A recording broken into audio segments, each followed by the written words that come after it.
Hello, everybody, and welcome to the first episode of a new series that I am. Oh, well, this is hell of an interesting spot, and it's nice actually.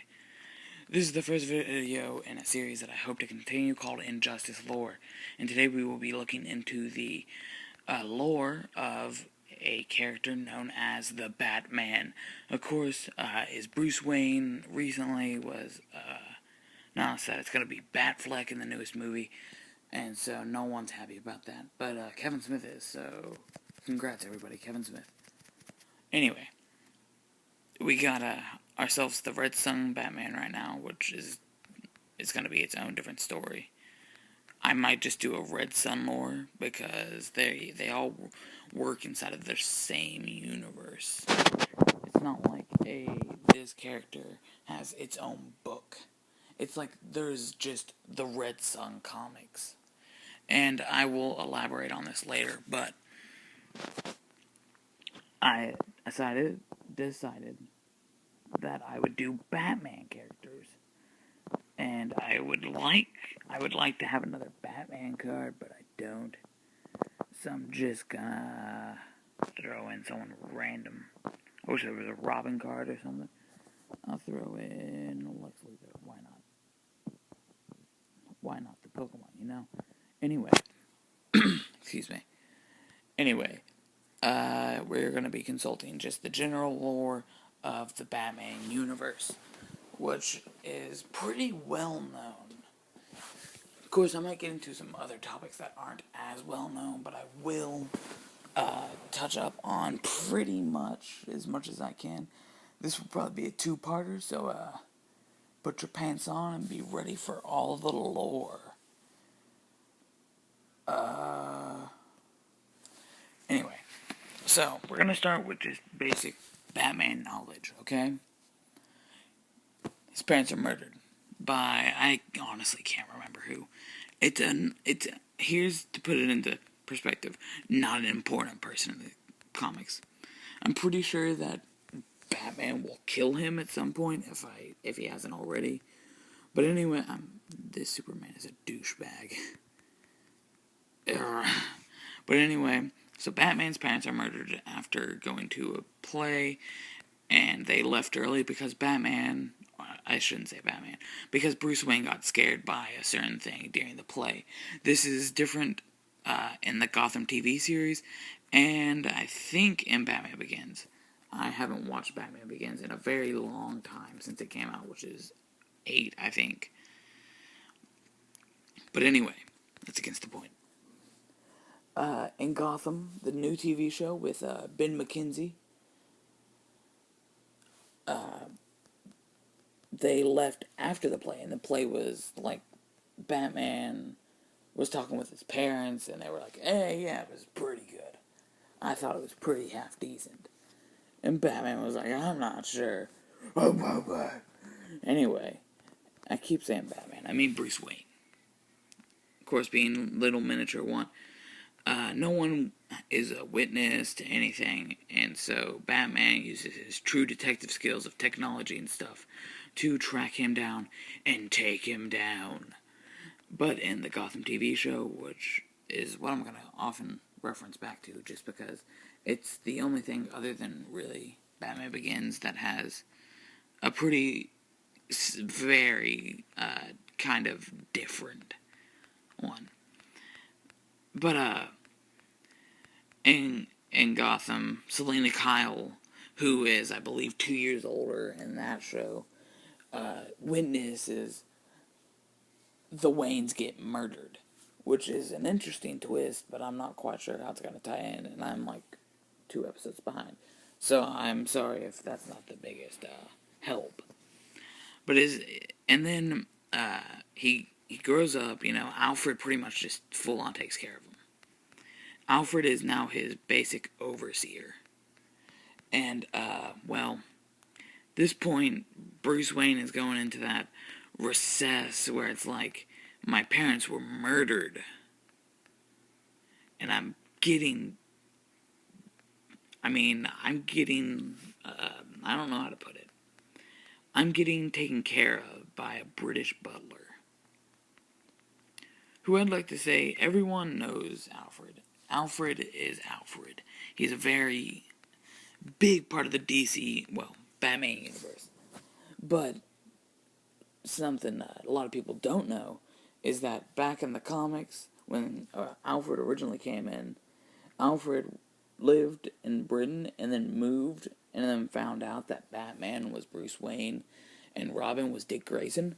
So they took him in and just had him be butler and stuff. And he was fat and had a little pedo stash like he did in Batman the Animated Series, which was awesome. Pedo stashes for the win. I have one myself. And I look like a creep. And a weirdo. And what the hell am I doing here?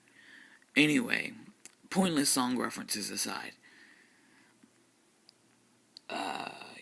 I keep looking at the time. I'm distracting myself.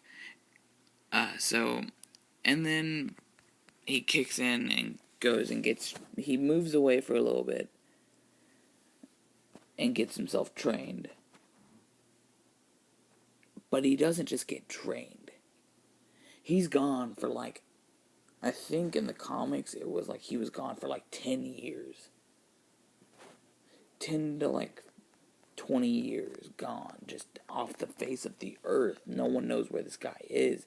He's a multi-billionaire, and no one knows where this guy is. And majority of people thought that he had just passed. And then he comes back to Gotham after he has mastered, well, I say mastered because the comic says that he has mastered every type of combat. He has mastered every type of combat. Now, 20 years is a long-ass time. It is a long period of time. There's 1 year in comparison to 20. It is literally 1/20th of 20 years. And it is a long time. But, yeah. So those are those Batman. I'll just plop in I guess I'll do Blackest Night. Blackest Night is going to be another character lore thing that I do. Actually, I'm just going to start fighting with these guys. Sorry if you wanted to see just Batman fight. Really do apologize. Oh, God. Well, let's see. So, he comes back and he's mastered all types of combat. And first off, I just want to call bullshit on mastering all types of combat. Aside the point. He comes back and now he is in Batman Year 1.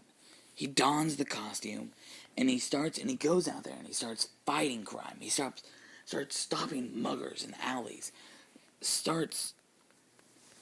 I remember one time in the comics, a long time ago, Batman, back in the day, Batman had this no-kill recommendation. It was a recommendation, not an actual rule.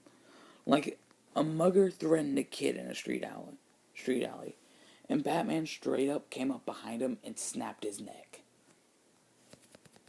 He didn't give a shit. And that's why I like the older version. Because it was honestly a lot more gruesome, and that's just how I like my Batman. I like my Batman with a little bit of Bruce Wayne and some gruesome on the side. With gravy on top and biscuits and gravy. And bacon. Bacon makes everything good. I'm having breakfast with Bruce Wayne tomorrow. Anyway. So it's massive for, something to turn out of this. And at this point, Detective Jim Gordon, or James Gordon, has recently just started his career as this great almighty person. Well, he turns into it. And I'm going to have to stop it here in a little to go into part 2. But people just don't understand. The law system is so corrupt in Gotham. And it's gotten out of hand.